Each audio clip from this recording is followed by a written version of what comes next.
मेरी शादी एक ऐसे आदमी के साथ हुई थी जो कभी बाप नहीं बन सकता था, लेकिन मेरे ससुर जी मेरा बहुत ख्याल रखते थे।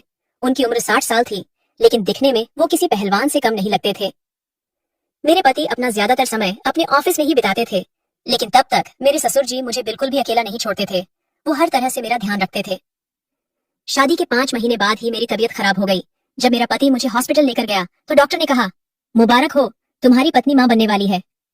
एक सामान्य पति पत्नी की जिंदगी में ये सबसे बड़ी खुशखबरी होती है, लेकिन हम दोनों ये खबर सुनकर हैरान रह गए थे। और जब मुझे पता चला कि ये बच्चा किसका है तो मेरी तो जान ही निकल गई, क्योंकि हेलो दोस्तों, आज की इस रोमांचक कहानी में आप सभी का स्वागत है।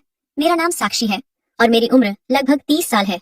मेरी अभी तक शादी नहीं हुई थी, क्योंकि मेरे माँ बाप बचपन में ही गुजर चुके थे। मैं अपने भाई बहनों में सबसे बड़ी हूँ और मेरे ऊपर मेरी 2 छोटी बहनों की जिम्मेदारी भी थी। मैं छोटी मोटी नौकरियां करके अपना और अपनी बहनों का पेट पाल रही थी। धीरे धीरे करके मैंने अपनी दोनों छोटी बहनों की शादी कर दी, क्योंकि अगर मैं पहले शादी कर लेती तो उन दोनों की देखभाल के लिए कोई भी नहीं होता। इसलिए सही उम्र में मैंने उन दोनों को विदा कर दिया। अब घर में मैं अकेली ही रह गई थी। इस अकेलेपन की वजह से अब मुझे भी किसी साथी की जरूरत मालूम होती थी। मुझे अपनी जिंदगी में एक ऐसे साथी की जरूरत थी जो मेरी तन्हाई को दूर करके मेरी जिंदगी खुशियों से भर दे। वैसे तो यह सब सोचना माँ बाप की जिम्मेदारी होती है, लेकिन मेरे माता पिता तो बहुत पहले ही मुझे छोड़कर जा चुके थे। मेरी उम्र भी थोड़ी ज्यादा हो गई थी, इसलिए अब मेरे पास कोई अच्छा रिश्ता भी नहीं आता था। एक दिन मैं बाजार गई थी तो वहां मुझे मेरी पुरानी सहेली मिल गई। उसकी शादी हो चुकी थी और बच्चे भी हो गए थे। वो मुझसे मेरी शादी के बारे में पूछने लग गई, तो मैंने भी उसे बातों ही बातों में सब बता दिया।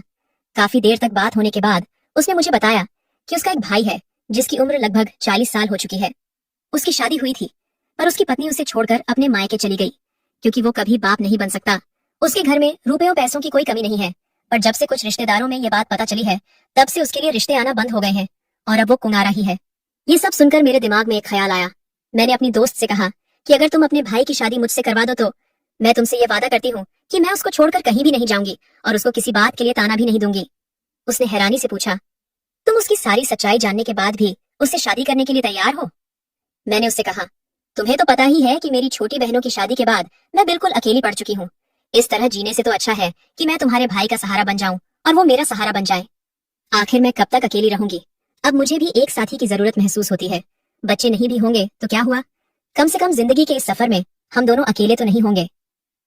मेरी सहेली मेरी बात सुनकर बहुत खुश हुई। वो बोली, अगर तुम्हें मंजूर है तो मुझे भी कोई दिक्कत नहीं है, और वैसे भी उस घर में एक औरत की जरूरत है। उनकी माँ भी बहुत पहले गुजर चुकी है और अब वो अपने बूढ़े पिता के साथ रहते हैं। अगर तुम उस घर में चली जाओगी तो उस घर की रौनक वापस लौट आएगी। फिर वो बोली, अब मैं अपने भाई से बात करके तुम्हें बताऊंगी, और वैसे भी तुम अब इस शादी को पक्का ही समझो, क्योंकि मेरे भाई को तुम्हारी जैसी लड़की की ही जरूरत है। वो इस रिश्ते को मना नहीं करेगा। 1-2 दिन बाद मेरी सहेली मेरे घर आई और इस बार वो बहुत ज्यादा खुश थी। उसने कहा, मेरा भाई तुमसे शादी करने के लिए तैयार है, पर उन्होंने एक शर्त रखी है। मैंने घबराकर पूछा कि क्या शर्त रखी है? उसने कहा, मेरा भाई बस इतना चाहता है कि दुनिया वालों को कभी भी उसकी बीमारी का पता न चले। मैंने कहा, तुम फिक्र मत करो, मैं ये बात कभी किसी को नहीं बताऊंगी। अगले कुछ दिनों बाद मेरी और सचिन की शादी करवा दी गई। मेरे सारे रिश्तेदार यह सोच सोच कर परेशान थे कि इस अकेली लड़की को इतना अच्छा रिश्ता कहाँ से मिल गया। मैंने अपने पति के नाम मर्द होने वाली बात अपनी बहनों को भी नहीं बताई थी। मेरे पति का यह राज मेरे सीने में ही दफन हो गया था। हमारी शादी अच्छे से हो गई थी और उसके बाद मैं विदा होकर सचिन के घर आ गई। ससुराल पहुंचते ही मैं हैरान रह गई, क्योंकि ये घर तो एक आलीशान बंगला था जो किसी महल से कम नहीं लग रहा था। मैं सपने में भी नहीं सोच सकती थी कि मेरी शादी इतने अच्छे घर में होगी, इसलिए मैं अंदर ही अंदर बहुत खुश हो रही थी। सारी रस्मों के बाद मैं अपने कमरे में पहुंच गई, जहां हमारी पहली रात की सेज सजाई गई थी। मैं दुल्हन बनी अपने पति का बेसब्री से इंतजार कर रही थी। कुछ देर बाद सचिन कमरे में आए, पर थोड़ा परेशान से लग रहे थे। वो शायद अपने अंदर की कमी की वजह से परेशान थे। मैं उनकी परेशानी समझ चुकी थी, इसलिए मैं उनके पास गई और उन्हें यकीन दिलाया कि ये सारी बातें कभी भी इस कमरे के बाहर नहीं जाएंगी और ना ही मेरी तरफ से आपके ऊपर कोई दबाव आएगा। मेरी इन सारी बातों के बाद सचिन का चेहरा गुलाब की तरह खिल गया था। वो मेरे पास आकर बैठ गए और मेरा हाथ अपने हाथों में ले लिया। उन्होंने मेरे हाथों में एक बड़े हीरे की अंगूठी पहनाई और कहने लगे, साक्षी, तुम मिल गई हो तो ऐसा लग रहा है जैसे सब कुछ मिल गया है। मैं भी बहुत खुश थी, क्योंकि सचिन बहुत ही अच्छे इंसान थे। जब से वो मेरी जिंदगी में आए थे तब से मेरे साथ सब अच्छा ही हो रहा था। मेरी जिंदगी में भी खुशियां वापस आ गई थीं। सचिन ने मुझे इतना प्यार दिया था कि मैं अपनी पिछली जिंदगी के सारे दुख भूल चुकी थी। सचिन ने मुझे अपनी पहली पत्नी के बारे में भी सब कुछ बताया था।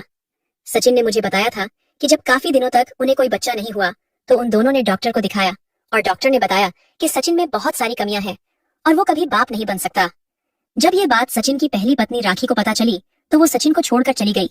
इन सब के बाद सचिन पूरी तरह से टूट चुके थे और उन्होंने सोच लिया था कि वो कभी दूसरी शादी नहीं करेंगे। मैं सचिन की परेशानी को अच्छे से समझती थी, पर कहीं ना कहीं मेरे मन में भी बच्चे की तमन्ना थी और मुझे यह भी पता था कि यह मुमकिन नहीं है। दिन कुछ इसी तरह बीत रहे थे। मैं खूब मन लगाकर सचिन और उनके पिता की देखभाल करती थी। शाम के समय हम तीनों एक साथ बैठकर चाय पीते थे और रात में एक साथ खाना खाते थे। सचिन एक प्राइवेट जॉब करते थे, इसलिए अक्सर उनको घर आने में लेट हो जाता था। मैं जब भी बोरियत महसूस करती थी तो मेरे ससुर जी मुझसे बातें करते थे। इस तरह उनका भी दिल बहल जाता था और मेरा वक्त भी गुजर जाता था। एक रात की बात है, सचिन को ऑफिस से आने में बहुत ज्यादा देर हो गई थी। मैं घर का सारा काम करके अपने कमरे में चली गई और मेरी आंख लग गई। कुछ घंटे बाद जब अचानक से मेरी आंख खुली तो मैंने देखा कि ससुर जी मेरे कमरे में टहल रहे हैं। उन्हें अचानक से अपने कमरे में देखकर मैं चौंक गई और बोली, पापा जी, आप यहाँ क्या कर रहे हैं? तो उन्होंने जवाब दिया, बेटा सचिन अभी तक घर नहीं आया है, मुझे तो उसकी बहुत फिक्र हो रही थी, इसीलिए तुम्हारे कमरे में चला आया कि कहीं तुम अकेलेपन में डर ना जाओ। मुझे उनकी बातों में कोई सच्चाई नहीं दिख रही थी, क्योंकि जब मैं लेटी थी तब मैंने अपने ऊपर एक चादर डाला था जो अब नहीं है। इसका मतलब किसी ने मेरे ऊपर से चादर हटाया है। मैंने उनसे कहा, पापा जी मैं बिल्कुल ठीक हूँ, आप फिक्र मत करिए और अपने कमरे में जाइए। जैसे ही सचिन घर आ जाएंगे मैं आपको बता दूंगी। वो बोले, बहू मुझे नींद नहीं आ रही है, क्या तुम मुझसे थोड़ी देर बातें कर सकती हो? उनकी यह बात सुनकर तो मैं और भी ज्यादा चौंक गई थी। मैं कहा, पापा जी बहुत रात हो चुकी है, अब आपको आराम करना चाहिए। मेरे ससुर बोले, ठीक है बेटा, मैं अपने कमरे में जा रहा हूँ, लेकिन तुम मुझे एक कप चाय बनाकर दे दो। मैंने उनको एक कप चाय बनाकर दे दी और अपने कमरे में वापस आ गई। उस दिन मुझे अपने ससुर का बर्ताव कुछ अजीब सा लग रहा था। धीरे धीरे मेरी शादी को 4-5 महीने हो चुके थे, पर कुछ दिनों से मुझे महसूस हो रहा था कि मेरी तबीयत कुछ ठीक नहीं है। मेरी हालत देखकर सचिन मुझे डांटने लगे और बोले, तुम बहुत कमजोर हो गई हो, शायद अपने खाने पीने का ख्याल नहीं रखती हो। आज मैं तुम्हें डॉक्टर के पास ले चलूंगा, वो तुम्हें ताकत की दवाइयां दे देंगे जिससे तुम खाना अच्छे से खाने लगोगी और तुम्हारे अंदर की कमजोरी भी दूर हो जाएगी। मैं डॉक्टर के पास नहीं जाना चाहती थी, पर सचिन ने मेरी बात नहीं सुनी और जबरदस्ती मुझे डॉक्टर के पास ले गए। डॉक्टर ने मेरा चेकअप किया और चेकअप करने के बाद उन्होंने कुछ ऐसा कहा जिसे सुनकर हम दोनों पति पत्नी हैरान रह गए थे। डॉक्टर ने कहा, मुबारक हो, तुम्हारी पत्नी माँ बनने वाली है। एक सामान्य पति पत्नी की जिंदगी में यह सबसे बड़ी खुशखबरी होती है। लेकिन हम दोनों यह खबर सुनकर हैरान रह गए थे। मैं और सचिन बहुत अजीब नजरों से एक दूसरे को देख रहे थे, क्योंकि हम दोनों को यह बात बहुत अच्छे से पता थी कि सचिन कभी बाप नहीं बन सकता। तो आखिर यह बच्चा किसका था? सचिन ने उस समय मुझसे कुछ नहीं कहा। उन्होंने डॉक्टर के हाथ से रिपोर्ट ली और बिना कुछ कहे मुझे बाजू से पकड़कर गाड़ी तक ले आए। रास्ते में भी उन्होंने मुझसे कोई बात नहीं की और मुझे भी कुछ समझ नहीं आ रहा था कि आखिर यह सब क्या हो रहा है। जब हम घर पहुंचे तो ससुर जी बाहर बैठकर हम दोनों का इंतजार कर रहे थे। मेरे घर पहुंचते ही ससुर जी ने मुझसे पूछा, बहू तुम्हारी तबीयत कैसी है? सचिन ने गुस्से में रिपोर्ट फेंकते हुए कहा, आपकी बहू प्रेग्नेंट है, जबकि ये बात हम तीनों को बहुत अच्छे से पता है कि मैं कभी बाप नहीं बन सकता। इसका मतलब ये बच्चा मेरा नहीं है, और अगर मेरा नहीं है तो फिर ये बच्चा किसका है? ये सब देखकर मुझे चक्कर आने लगे थे और मैं बेहोश होकर जमीन पर गिर गई, क्योंकि मुझ में यह सब बर्दाश्त करने की हिम्मत नहीं थी। मैं बेकसूर थी, लेकिन मेरा पति मानने को तैयार ही नहीं था। सचिन की सारी बात सुनकर ससुर जी कहने लगे, तुम थोड़ा सोच समझ कर बात किया करो, ये तुम कैसी बातें कर रहे हो? मैंने सचिन से कहा, मैं नहीं जानती कि ये बच्चा किसका है, लेकिन मैं इतना जरूर जानती हूँ कि मेरी जिंदगी में आपके अलावा और कोई भी नहीं है। सचिन ने गुस्से से गरजते हुए कहा, तुम बिल्कुल चुप रहो। आज मुझे समझ आया है कि तुम्हारी शादी क्यों नहीं हो रही थी। अगर मुझे पता होता कि तुम इस तरह की लड़की हो तो मैं कभी भी तुमसे शादी नहीं करता। लेकिन मैं इतना बेवकूफ नहीं हूँ कि किसी और के पाप को अपना नाम दूं। तो बेहतर यही होगा कि तुम अपना सारा सामान उठाओ और इसी वक्त मेरा घर छोड़कर चली जाओ। ससुर जी ने सचिन को समझाने की बहुत कोशिश की, लेकिन वो किसी की भी बात सुनने को तैयार नहीं थे और आधी रात को सचिन ने मुझे घर से निकाल दिया। मेरे पास अब कोई रास्ता नहीं बचा था, इसलिए मैं वापस अपने घर आ गई। मैं अभी भी वही सब सोच रही थी जो सचिन ने मुझसे बोला था। ये सब सोचते सोचते मेरी तबीयत बिगड़ी जा रही थी, लेकिन मुझे अभी भी सचिन की ही परवाह थी, क्योंकि मैं उनसे बेहद प्यार करती थी। मैं रोते रोते जमीन पर ही सो गई। मेरी आंख तब खुली जब सुबह मेरे दरवाजे पर दस्तक हुई। मैंने दरवाजा खोला तो सामने मेरी वही सहेली खड़ी हुई थी। उसको देखकर मैं उसके गले लगकर रोने लगी और बोली, मैं बेकसूर हूँ और मुझे नहीं पता है कि ये बच्चा मेरे पेट में कैसे आया। वो बहुत देर तक मेरे पास बैठी रही और मुझे समझाती रही।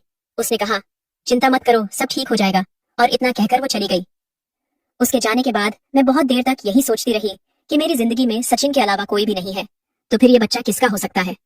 अचानक से मेरे दिमाग में उस रात का ख्याल आया जब सचिन ऑफिस से वापस नहीं आए थे और ससुर जी मेरे कमरे में टहल रहे थे। बहुत सोच विचार के बाद मेरे दिमाग में ये बात आई कि कहीं ससुर जी ने ही तो ये सब नहीं किया है, क्योंकि शादी के बाद मेरी जिंदगी में अगर सचिन के अलावा कोई और था तो वो ससुर जी ही थे। सचिन तो अक्सर ऑफिस से घर आने में लेट हो जाते थे और रात को खाना खाने के बाद जब मैं अपने कमरे में जाकर सो जाती थी तो कहीं उन्होंने ही तो कुछ नहीं किया। उनका मेरे ऊपर प्यार जताना और हद से ज्यादा मेरा ख्याल रखना आज मुझे खटक रहा था। मैं बस यही सोचती रहती थी कि मैं कैसे खुद को बेकसूर साबित करूं और कैसे अपने पति के साथ जिंदगी की नई शुरुआत कर पाऊं। 1 महीने बाद मेरी सहेली सचिन को लेकर मेरे घर आई। सचिन को दरवाजे पर देखकर मैं हैरान रह गई थी और मुझे समझ नहीं आ रहा था कि आखिर सचिन मुझे लेने कैसे आए। पर मेरे लिए तो इतना ही काफी था कि मुझे दोबारा सचिन की जिंदगी में शामिल होने का मौका मिल रहा है। मैं बिना कुछ कहे उन दोनों के साथ गाड़ी में बैठकर अपने ससुराल चली आई। जब मैं घर पहुंची तो मैंने देखा कि हमारे पूरे घर को फूलों से सजाया गया था। ससुर जी ने फूल मालाओं से मेरा स्वागत किया। मैं यह सब देखकर बहुत हैरान थी कि आखिर यह सब हो क्या रहा है। मेरी सहेली ने मुझे बड़े प्यार से गले लगाया और बोली, तुम्हारा बहुत बहुत शुक्रिया कि तुमने मुझे बुआ बनने का मौका दिया है। तुमने इस दुनिया की सबसे बड़ी खुशी मुझे दी है। मैंने अपनी हैरत भरी निगाह सचिन पर डाली तो सचिन शर्मिंदगी से अपनी नजरें झुकाए खड़े थे। मेरी सहेली मुझे सारा सच बताने लगी। उसने बताया कि पापा को तुम्हारे ऊपर पूरा भरोसा था कि तुम एक बहुत ही अच्छी लड़की हो, इसलिए उन्होंने दोबारा से भैया को उस लेडी डॉक्टर के पास भेजा। भैया ने उनसे कहा, डॉक्टर साहिबा, आपने कहा था कि मेरे अंदर एक कमजोरी है जिस वजह से मैं कभी बाप नहीं बन सकता, लेकिन मेरी दूसरी पत्नी प्रेग्नेंट हो गई है, तो फिर ऐसा कैसे हो सकता है। तब उस लेडी डॉक्टर ने भैया को बताया, दरअसल आप में कोई प्रॉब्लम नहीं थी। आपकी पहली पत्नी को आपसे छुटकारा चाहिए था, इसलिए वो आपको ऐसी दवाइयां देती थी ताकि सारा इल्जाम आपके ऊपर आ जाए और वो आपसे ढेर सारे पैसे वसूल कर ले। उसी ने पैसे देकर मुझसे झूठी रिपोर्ट बनवाई थी। सचिन ने मुझसे अपनी की माफी मांगी, लेकिन मुझे उनसे कोई शिकायत नहीं थी, क्योंकि उनकी जगह अगर कोई और भी होता तो शायद वो भी यही करता। मैंने अपनी ननद को गले से लगा लिया और उसको बहुत सारा धन्यवाद दिया। मैंने ससुर जी के पैर छुए क्योंकि मैं उनके बारे में भी बहुत गलत सोचने लग गई थी। उन्होंने मेरे सिर पर हाथ रखा और कहा, बेटा, ये सारे रिश्ते बहुत ही नाजुक होते हैं और हमें इन रिश्तों को बहुत ही प्यार से संभाल कर रखना पड़ता है। कभी कभी मामूली गलती की वजह से बहुत गहरे रिश्ते भी चुटकी में खत्म हो जाते हैं। ये घर तुम्हारा है और अब तुम हमेशा इस घर की रानी बनके रहना। कमेंट करके जरूर बताइएगा कि आपको ये कहानी कैसी लगी। अगर आपको ये कहानी पसंद आई हो तो इसे लाइक करें और अपने दोस्तों के साथ भी शेयर करें। आगे भी ऐसी रोमांचक कहानियों के लिए हमारे चैनल को सब्सक्राइब करें और बेल आइकन दबाना ना भूलें।